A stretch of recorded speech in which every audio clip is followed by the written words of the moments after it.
Al-qiyamati yusra. Nah, yaumal kiamat itu kapan? Kapan yaumal kiamati? Dan khalidina fihi. Nah ini, jadi panjang. Khalidina fihi abadi nanti di akhirat. Kalau dia orang dengan kekafiran, a'radu anil Quran berarti selamanya. Berpaling dari Al-Quran berarti tidak masuk wilayah iman, maka ia akan mendapatkan hukuman khalidina fihi di hari kiamat nanti terus-menerus merasakan beban itu yang tidak ada akhirnya. Tidak ada akhirnya. Kalau sudah tidak ada akhirnya kan panjang. Sepanjang masa.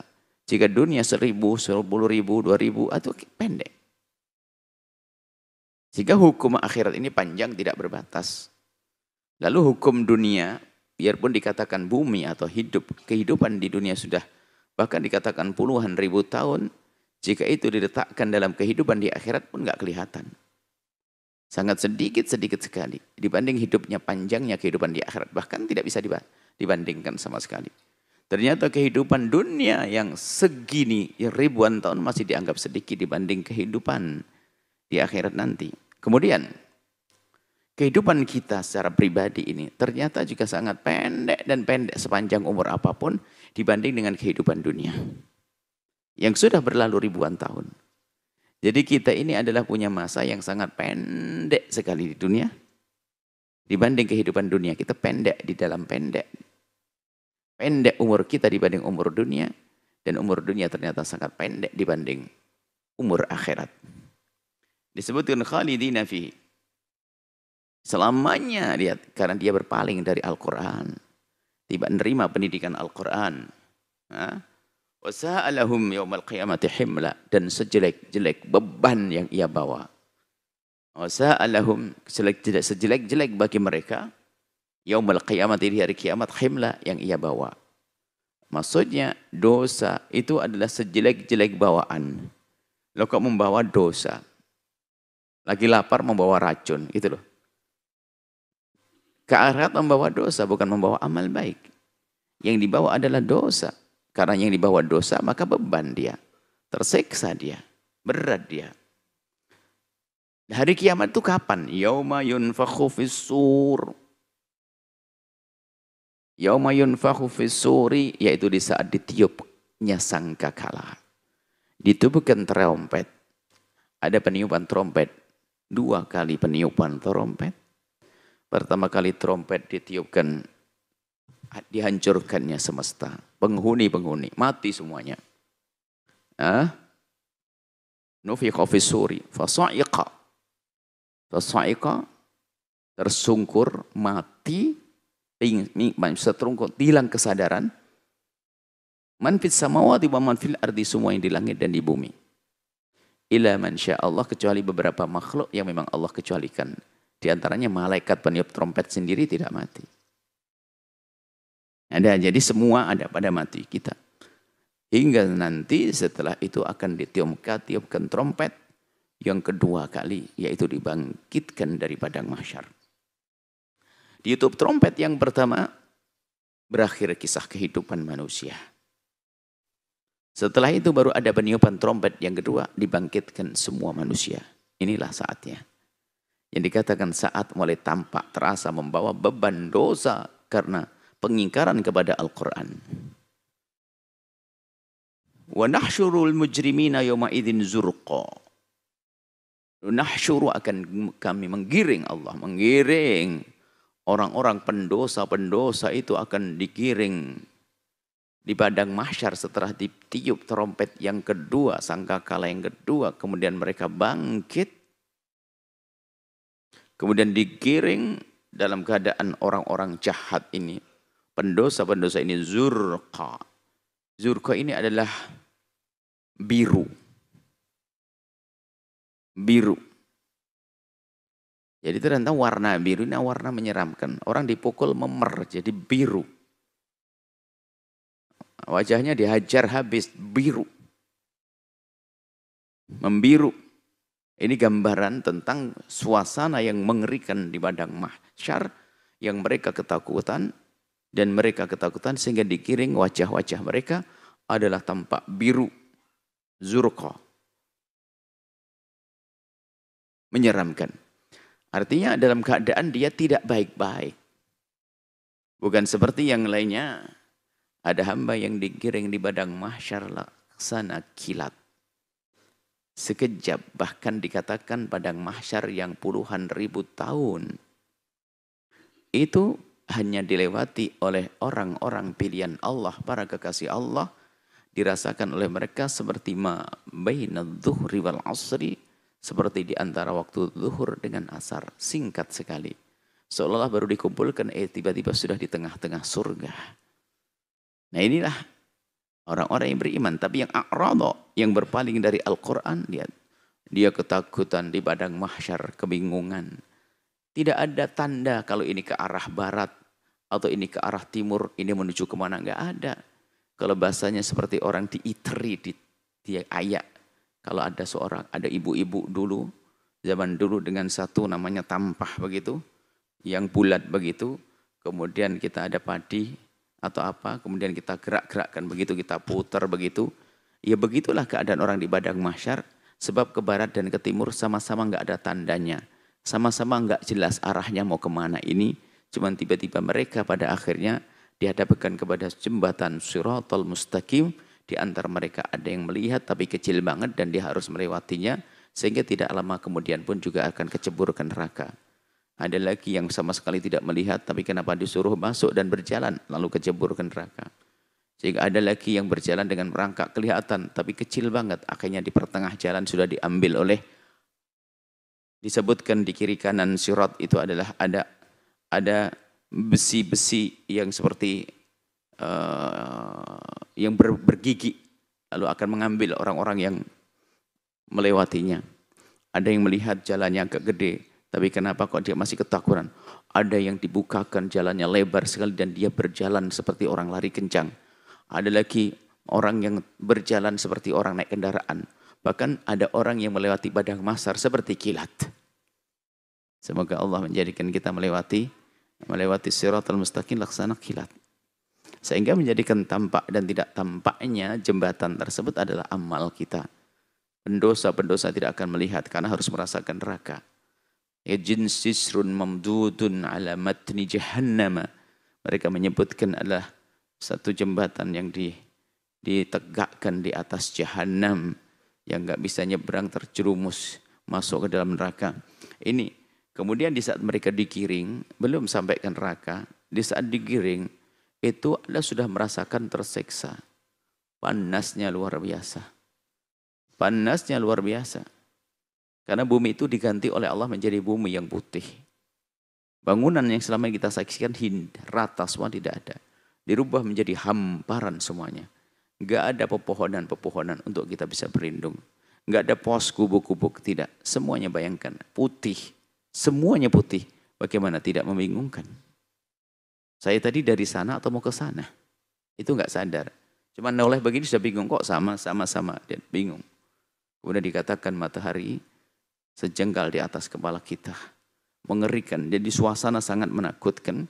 Dan orang berjalan bermacam-macam. Ada yang tenggelam dalam keringatnya sampai mata kakinya. Ada tenggelam dalam keringatnya sehingga berjalan pun kerepotan sampai lututnya. Ada tenggelam sampai pinggangnya. Ada tenggelam sampai lehernya. Ada yang sudah mencapai mulutnya sehingga ia pun kerepotan sambil berjalan sambil menghindar dari tenggelam di dalam keringat. Dan seterusnya. Itu keadaan di padang mahsyar. Akan tapi di sana ternyata ada manusia-manusia pilihan istimewa yang tidak seperti yang lainnya. Bagi mereka padang mahsyar adalah hanya sekadar lewat saja. Melewati begitu, dan bagi mereka ada tidak merasakan beban, tidak merasakan sesuatu yang menakutkan. Orang-orang yang beriman. Orang-orang yang jika bersalah di dunia bergegas untuk tobat sehingga sudah tidak ada sisa dosa lagi. Sehingga dimulai di alam barzah pun sudah menikmati nikmat barzah. Di saat dibangkitkan pun bersama orang-orang yang dicintai oleh Allah.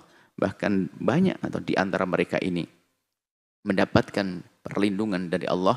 Yauma la dhilla illa dhilli. Yang tidak ada perlindungan kecuali dari aku, dari Allah subhanahu wa ta'ala. Diberi perlindungan.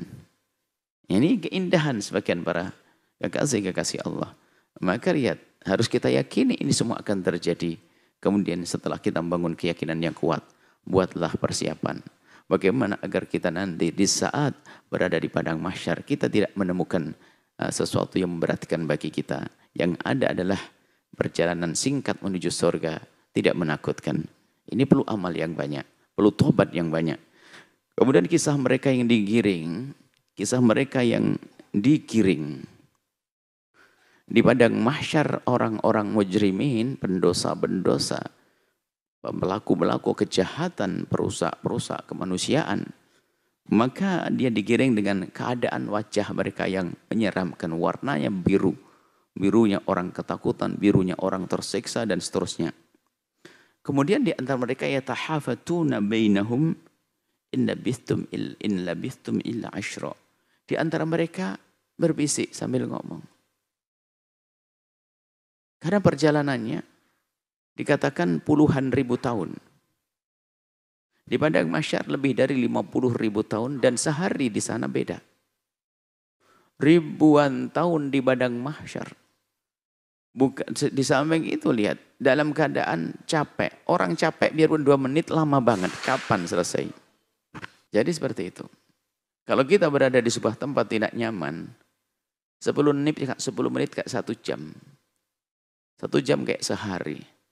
Sehari kayak sebulan kok tak beres-beres. Maka jangan sampai hidup kita ini hidupnya orang yang capek. Maka pastikan kita selalu punya kelapangan hati. Menerima apa yang Allah berlakukan. Jadi yang ada nyaman. Di rumah keluarga indah nyaman. Jadi begitu indah dalam keluarga nggak terasa. Waktu berlalu. Tapi kalau di rumah capek, Masya Allah.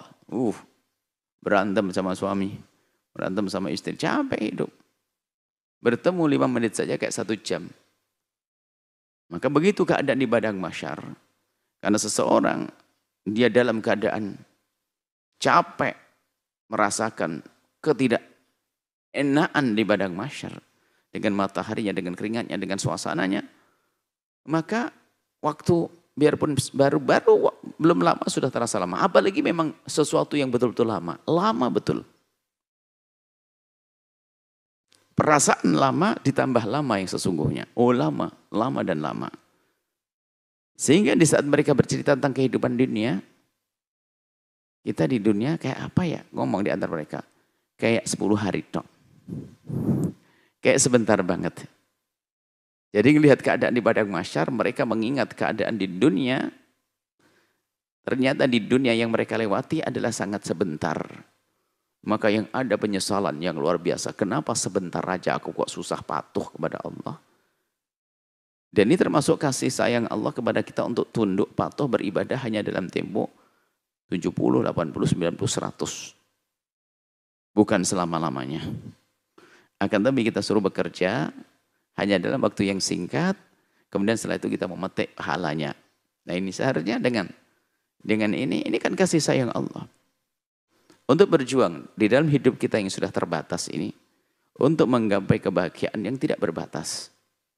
Yang tidak berbatas. Terus sepanjang masa. Di akhirat nanti. Nah ini.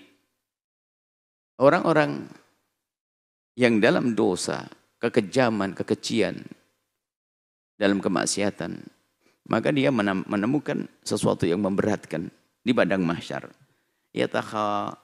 Fatuna bainahum. Kalau berjalan sampai yang bisik. Berapa tahun kita di dunia? Ingat enggak? Kayaknya baru 10 hari. Sebentar banget di dunia ya. Iya sih, sebentar banget ya. Kenapa kita tidak patuh? Sebentar banget. Jadi dunia yang ia lewati sampai 90 tahun itu terasa sebentar sekali. Sampai ditanya berapa hari? Kayaknya 10 hari saja sih. Terasa 10 hari. Ini. In labithtum illa ashra. Sepertinya kalian itu tidak tinggal di mana? Di dunia kecuali hanya 10 hari saja. Singkat. Allah berfirman, nahnu a'lamu bima yakulun. Tentu Allah lebih tahu apa yang mereka katakan. Mereka perkataan yang tidak berguna lagi. Itu kan penyesalan yang tidak ada artinya. Kenapa cuma 10 hari saja waktu yang singkat kita enggak patuh. Sholat pun ternyata sehari cuma 5 waktu, bukan 24 jam suruh sholat semuanya. 5 waktu pun hanya mengambil beberapa menit, 3 sampai 4 menit satu sholat. Ternyata dari waktu yang 24 jam hanya untuk Allah, sholat 25 menit, nggak sampai 20 menit cukup. Tapi kenapa aku tidak mau? Maka penyesalan di atas penyesalan terus. Nahnu a'lamu bima yaqulun.